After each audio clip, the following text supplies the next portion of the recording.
3 weeks ago, former President Donald Trump was charged with 37 criminal counts for unlawful retention of classified documents and for his efforts to obstruct the Justice Department from recovering secret materials. That on its own is a story of historic proportions, except it might not be over yet. The New York Times is reporting today that a federal grand jury in Miami is still investigating the Mar-a-Lago case, and that in recent days, quote, the grand jury has issued subpoenas to a handful of people who are connected to the inquiry. Now, we don't know who received those subpoenas or what kind of information prosecutors are after, but post-indictment investigations can result in additional charges, including charges against new defendants. Well, now. Joining me now is Danya Perry, former Assistant U.S. Attorney for the Southern District of New York. Danya, it's great to see you. Thank you for being here tonight and helping me, as well as everybody else, understand exactly what the implications are of the special counsel's investigation continuing forward with new subpoenas. Is that as interesting to you as it is to the rest of us? It's interesting. It's not atypical at all. Once charges are initially filed in original indictment, the grand jury often continues its work, and the filing of initial charges often has a way of dislodging witnesses and encouraging them essentially to come forward.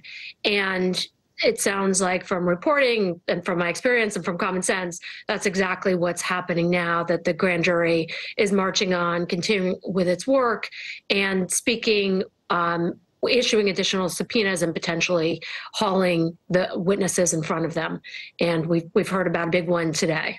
Do you think it's inevitable that there are new indictments coming? And how would this affect the broader timeline for the indictments that we do know about?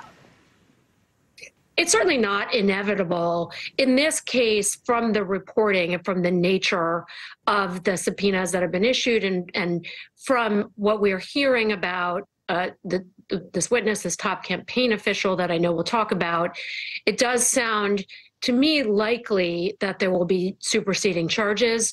Certainly, we've seen a number of charges for unlawful, willful retention of national defense information. And it seems to me like the next step here perhaps will be charges for having shared that information, which would be charges that obviously pack more of a punch in terms of jury appeal, and that also would really rebut any claim of accident or lack of intent or knowledge. So it seems to me logical that that's what will follow, but certainly not inevitable.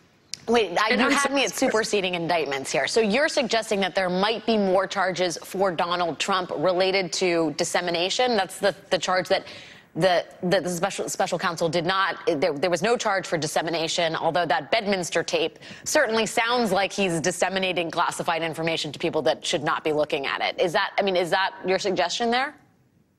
I think that's the implication. That's my read from the reporting. And it does sound like that would be the logical next step that would flow out of this investigation, out of the continued investigation by this grand jury. And it also sounds like this stage might be focusing on a different location on New Jersey. And there's also reporting that, and it also, again, is a matter of common sense, it may well be that the special counsel is looking at filing additional charges perhaps in that jurisdiction, and which would be the locus, I think, for these charges, just as some of these charges have been filed in the Southern District of Florida for retention and for obstruction.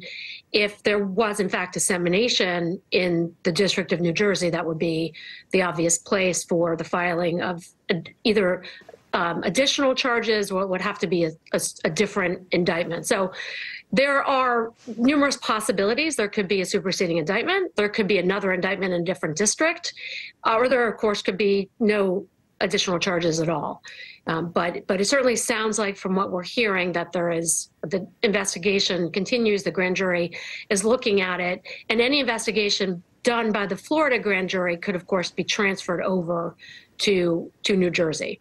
Wow. Well, those are a bevy of very explosive, at least two of them are more explosive than the other, but still, that's kind of headline news if that is what ends up happening. I do have to ask you about Susie Wiles, the top Trump campaign advisor, who is apparently speaking undercover, or at least not to the knowledge of the Trump campaign. She is speaking to the special counsel. You sort of nodded towards that, but can you talk a little bit more about how unusual that is and your expectation about what the implications are for her work with Trump, given the fact that she may be a witness for the special counsel? It's not, I mean, it seemed to me quite obvious from the face of the indictment that there was a witness for that incident, that second incident that you talked about in Bedminster in August or September of 2021. And it sounds like she has an incentive to speak with the prosecutors and a disincentive to lie to them. So it sounds like she is speaking with them and is being truthful. Otherwise, they would have to turn over what's known as Brady material or exculpatory material. It does not sound like that's what's happened. So it sounds like she is corroborating what is already in the four corners of this original indictment.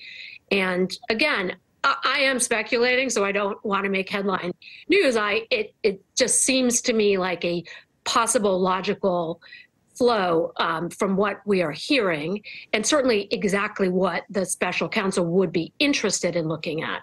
So that's, that's just my read from the breadcrumbs that we have. Well, we appreciate your read, Danya Perry. Thank you for making the time. We will be right back.